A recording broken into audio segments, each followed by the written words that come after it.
பெற்றோர்களே, என் பெற்ற தாய்மார்களே, படித்தவர்களே, பண்புள்ளவர்களே, விவசாய பெரும்படி மக்களே, காவல்துறை அதிகாரி அவர்களே, உங்கள் அனைவருக்கும் பண்பான வணக்கம். பேரும் புகழும் பிரசித்தி பெற்ற இந்த நாடக கிராம மேடையிலே பெரிய பெரிய ஜாம்பவான்கள் எல்லாம் நடித்து புகழ்வார் இந்த மேடை. சொக்குடி தொழிராஜு, கடங்காட்டூர் சாமித்துறை, எம் முத்தப்பா, சாம்பவான் வயச்சேரி கருப்பசாமி, பெரிய பெரிய மேடைகளால் நடித்து புகழ்வாய்ந்த இந்த மேடைகளே அடியை நீங்கள் முன்னால் ஹரிச்சந்திரனாக வருகிறேன். அது மட்டுமல்ல, வீரபாண்டிய கட்டபொம்ம நாடகத்திலே யாரும் வாங்கி பாட முடிய அளவிற்கு ஒரு பெருமை கொடுத்த அமரர் பாலகுருசாமி அவர்களை ஆசி வணங்கி இந்த நாடகத்தை நடத்துகின்ற ஆசான் அருள்முகம் அவர்களுக்கும் இந்த சிறப்பாக நடத்துகின்ற அன்பு தம்பி போஸ் அவர்களுக்கும் எங்கள் கலைக்குழுவின் சார்பாக மதுரை தமிழ்நாடு நாடக நடிகர் சங்கத்தின் சார்பாக நெஞ்சார்ந்த நன்றி வணக்கத்தையும் தெரிவித்துக் கொண்டு உங்கள் முன்னால் வருகிறேன். இச்சிறுவன் ஆதரியுங்கள், ஆசிதாருங்கள்.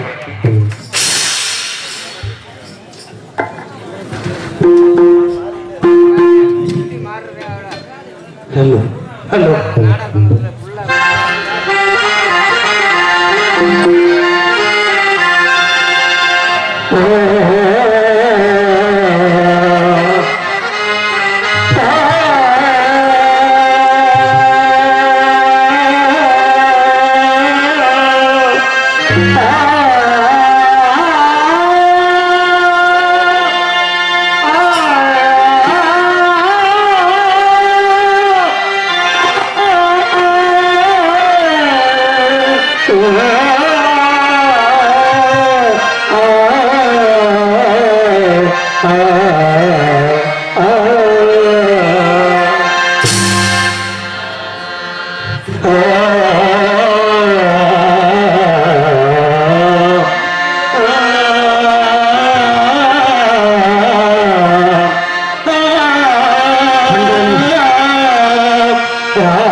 என்ன சிவபெருமானே, நான் யாருக்கு என்ன தீங்கு செய்தேன்? யாருடைய கருத்தேன்? யாரை வாழவிடாமல் செய்தேன்? எனக்கு இப்படி ஒரு தண்டனை கொடுத்தாய். நாடு இறக்க வைத்தாய், நாயகியை பிரித்தாய், கற்றாகையை பிரித்தாய். இதுவும் போதாவென்று அரிச்சந்திரா, நீ மயானத்திற்கு சென்று வரம்படைகளை சுட்டரிக்க வேண்டும் என்று எத்தனை நாள் காத்திருந்தாய்? ஆண்டவனே, எத்தனை நாள் காத்திருந்தாய்? நன்றி நன்றி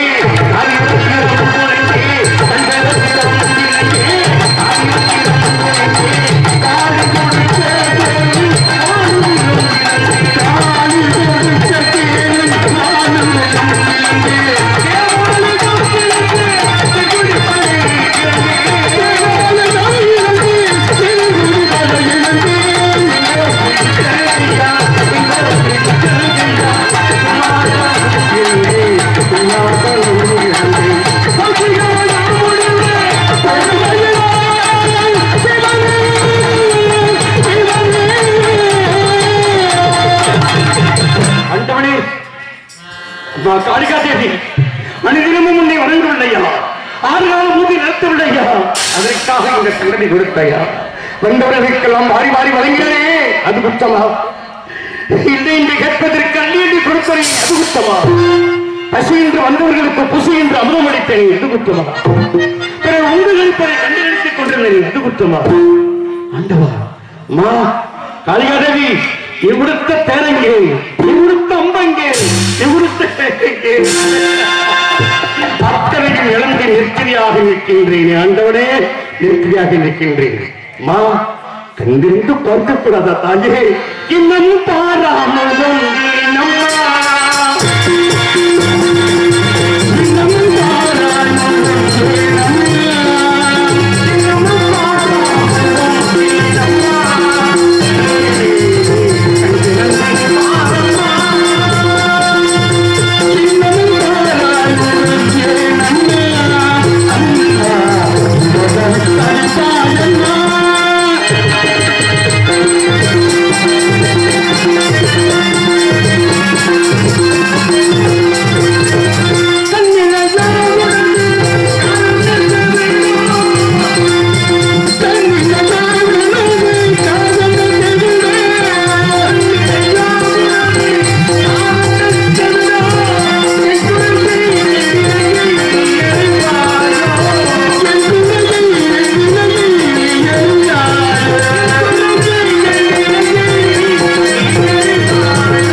இதற்காக என்னை இப்படி எல்லாம் சோதனை செய்கின்றார். என்னை இந்த இடத்திற்கு கொண்டு வந்தாயே, இன்னும் எங்கெங்கெல்லாம் கொண்டு போக போறாயோ? ஆண்டவனே, பகவானே, நீ பார்த்து பகவானே மௌனம் மீனும், பகவானே மௌனம் மீனும், இனியாவும் தாரு பகவானே மௌனம் மீனும், இனியாவும் பகவானே மௌனம் மீனும்.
அந்தவா எதற்காக இந்த சோதனை?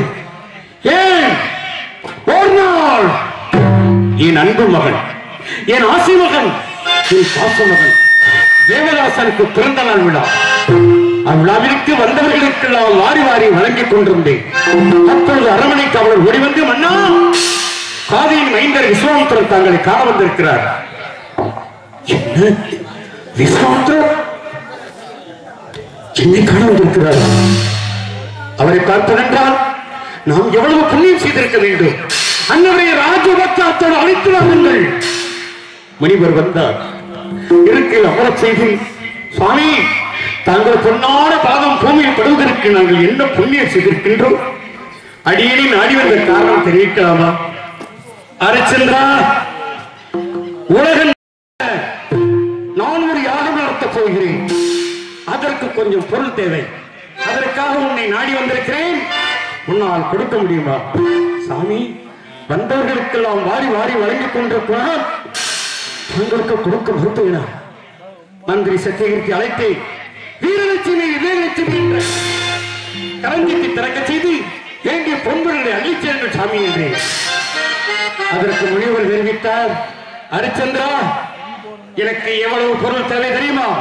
இதோ தெரிவிக்கின்றேன். மட்ட பாறையின் மீது மனதில் ஒன்றை நிறுத்தி அதன் மீது ஆங்காரம் உள்ள பொருள் ஏறி அவன் கையில் வெள்ளிக்கவன் கொடுத்து அதில் மாணிக்கக்கல் வைத்து செலுத்தி இருந்தால்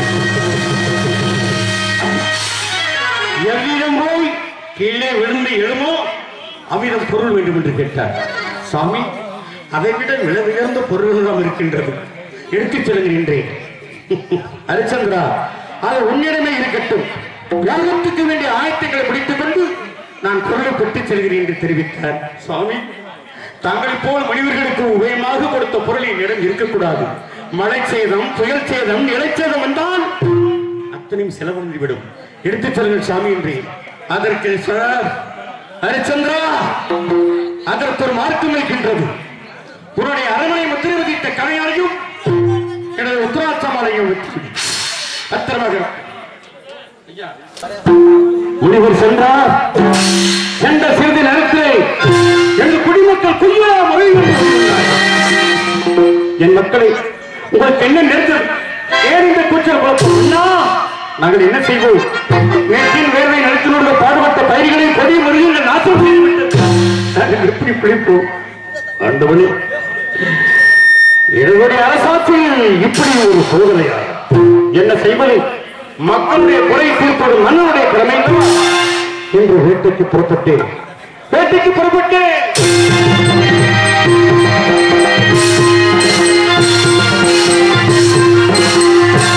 அனைத்து முறைகளையும் கொண்டு குவித்தி ஒரே ஒரு பன்றி அங்கு தாவி ஓடியது.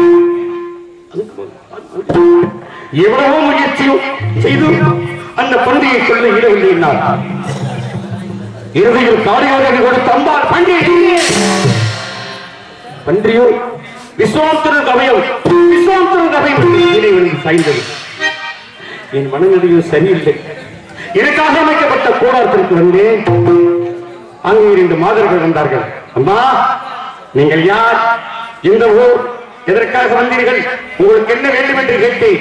மன்னா, நாங்கள் ஆடல்களிலே சிறந்தவர்கள்.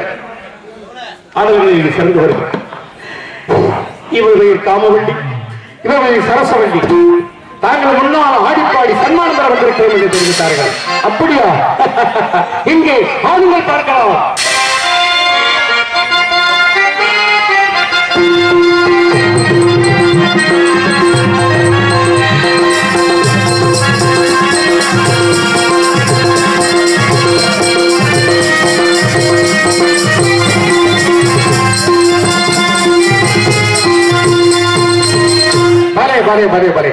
ஆட்டம் கண்டே, ஆனந்தம் கொண்டே, பாட்டு கேட்டே, பரவசம் அடைந்து சத்தியத்தை அழைத்து இரு பெண்களுக்கு வேண்டிய பொன்முறைகளை கொடுங்கள் என்று தெரிவித்து கொடுக்கும் பொருள்கள் வாங்காமல் உற்சாகப்படுத்தினார்கள். அம்மா, உங்களுக்கு என்ன வேண்டும்? ஏன் உற்சாகப்படுத்தினீர்கள்? மன்னா, எங்களுக்கு வேண்டிய பொருள் தாங்கள் அறிந்திருக்கக்கூடிய முற்றமாலையும் பூச்சக்கரப்படையும் கேட்டார்கள். அம்மா, எந்த பொருளை தர முடியுமோ அந்த பொருளை தருவதுதான் தர்மம். எந்த பொருளை தரக்கூடாது அதை தருவது தர்மம் அல்ல. கொடுக்கும் பொருளை வாங்கிச் செல்லுங்கள் என்று கேட்டேன். அவர்கள் தெரிவித்தார்கள். விட்டால் அப்படியானால் எங்கள் இருவரும் ஆண்டுகள் என்று தெரிவித்தார்கள். நான் மனமானார் எனக்கு ஒரு மைண்ட் இருக்கிறார். மற்ற பெண்களை தங்கையாகவும் தாயாகவும் மதிக்கக்கூடிய பிற பெண்களை நேசிக்க மாட்டேன். ஒரு வார்த்தைக்கு சாதிர்கள் என்று தெரிவித்தேன். எல்லை மீறியை கட்டுப்பிடித்து ஆளுநர் அரண்மனை கவனம் விட்டு அடித்து விரட்டினேன். சிறிது நேரத்திலே முனிவர் ஓடி வந்தார். நானே வாருங்கள் என்று பாதம் கட்டு வணங்கினேன். அரிசித்திரா,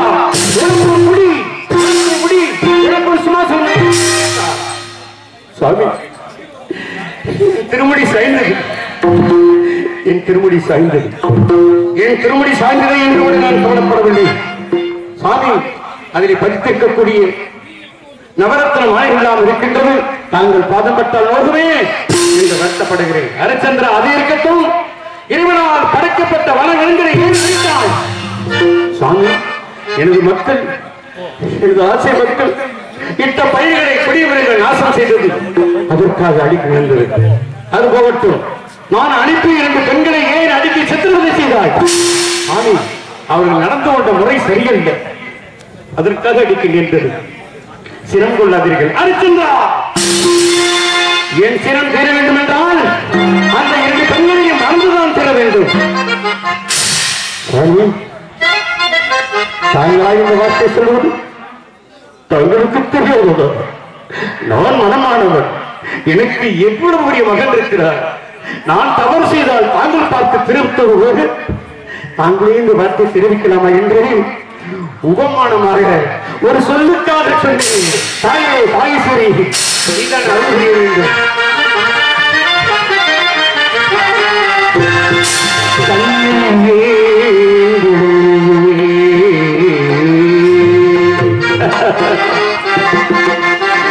கண்ணே காக்கின்ற மண்ணே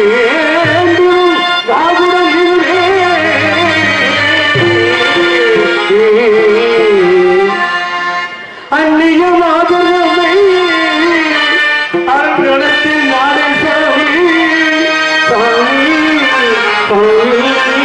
சாமி சாமி என் கண்ணே காக்கின்ற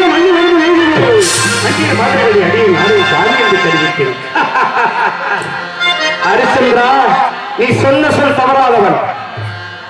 நீ சொன்ன சொல் தவறாதவன். கண்ணை வேண்டினால் மீகுவாய், இல்லையோ காக்கின்ற மண்ணு வேண்டாம் மீகுவாய். அப்படி என்றால் சுவாமி, ஒரு 56 தேசத்தை தாழ்வுக்கு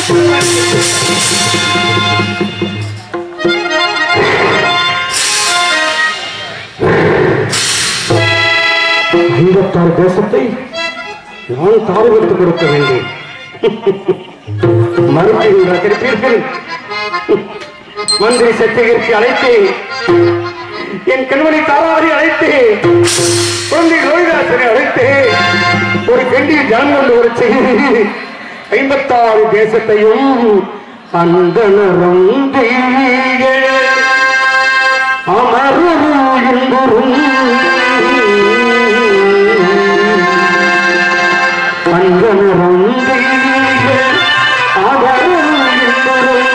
அரும் செல்வமே அடைந்து இலக்கிடும் பாதமலர்க்கே சமர்ப்பணம் சுவாமி சுவாமி. சுவாமி, 56 தேசத்தையும் காகிரவித்து கொடுத்து தங்களுக்கு மகிழ்ச்சி தானே? இல்லை ஹரிச்சந்திரா, 56 தேசத்தையும் காரிவத்து கொடுத்தாய். இனி எதற்கடா இந்த அணிமணிகள் ஆடைகள் அத்தனையும் கிடைக்க கொடு. இதோ இந்த கால்வடி பட்டாடை வலுவழைக்க பவளமேனி உணிவனுக்க இருந்தெல்லாம் காவிக்குறை விரித்து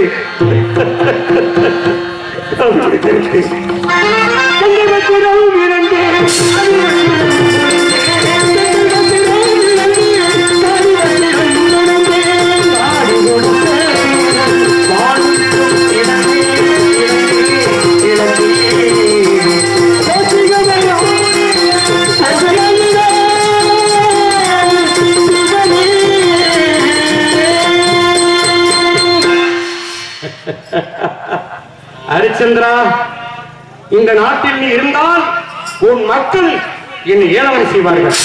இந்த நாட்டை விட்டு நீ போக வேண்டும். அவிட்டும் சாமி என்று ஒரு அடி எடுத்து வைத்து, ஹரிச்சந்திரா எங்கு சொல்கின்றாய்? யாகத்துக்கு வேண்டிய பொருளை உன்னிடம் ஒப்படைத்தேனே, அந்த பொருளை கொடுத்து விட்டு செல். சுவாமி, 56 தேசத்தையும் கரை ஓர்த்து கொடுத்தேன். அப்பொருள் அடக்கம் தானே, அது அப்படியே இருக்கின்றது. எடுத்து செல்ல என்று தெரிவிக்கிறீர்கள். அப்பொருள் நீங்களாக நீ தாரை விட்டு கொடுத்திருக்க வேண்டும். அதை மறந்து விட்டாய். பொருளை கொடு. சாமி, சேர்ந்து கவனி கொடுங்கள். எப்படியும் கொடுத்து விடுகிறேன். உன்னை எப்படியே நான் நம்புகிறேன். நட்சத்திரம் ஒருவரை என்னோடு அனுப்பி வைத்தார். அவர் செய்த கொடுமையோ விடுவை இந்த வேண்டுமா? என்னை சமுத்தால் அடித்தார். பெண்ணென்று வாராமல் என் மனதில் அடித்தார். குழந்தை என்று வாராமல் கையை கிட்டி வைத்து கட்டிட்டாய். மந்திரி சத்தியத்தின் சமுத்தல் அடித்தார். நெற்றிலே கல் வைத்தார். ஹரிச்சந்திரா, நான் பஞ்சனையில் படுத்தவன். இந்த கல்லிலும் ஒளியிலும் நான் நடமாட முடியாது. என்னை சுமந்தசர் என்று சொன்னார். என்னை பள்ளத்தில் வைத்து சுமந்தவர்கள் எத்தனை பேர் இவை நான் சுமக்க சுமந்து சுமந்து சுமந்து காசிக்கு சென்றோம். காசிக்கு சென்றால் கர்மம் தெரியும் என்று சொல்வார்களே. உலக பிரசித்தி பெற்ற புண்ணியத்தனமான அந்த காசி சாரை கங்கை மூழ்கி நீராடி விட்டு அந்த காசி சாரை பணிவு சென்றேன். கருணையின் கடலே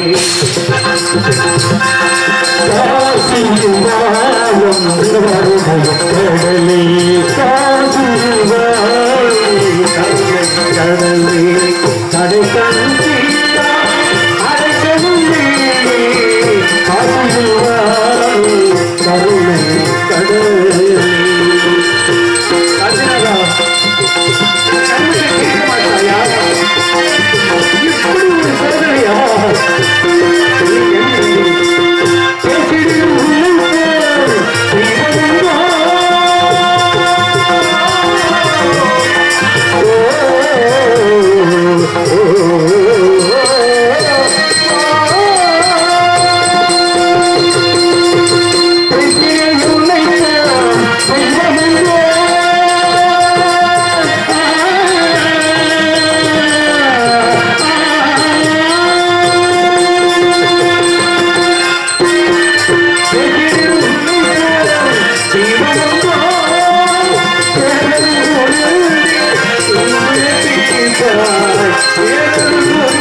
என்ன செய்வேன் என்ன செய்வேன்? பொழுது விடிந்தால் முனிவருக்கு சேர வேண்டிய நடனை கொடுக்க வேண்டுமே. என்ன செய்வேன் என்ன செய்வேன்? என் கண்மணி தாராவதி நீ உற்று நோக்கினால் சாமி முனிவரின் கடனை எப்படி தீர்க்க வேண்டும்? சாமி எதிர்த்து இரும்பாக்கிக் கொள்ளுங்கள், மனதை கல்லாக்கிக் கொள்ளுங்கள். காசி மலர் வீரே என்னை விட்டு மனிதனின் கதையை தெரியும் என்று தெரிவித்தார். என்ன வார்த்தை வந்து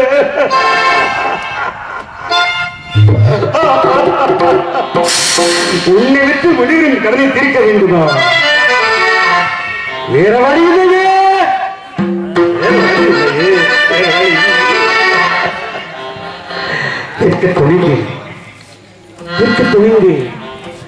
காதலாகி கசிந்து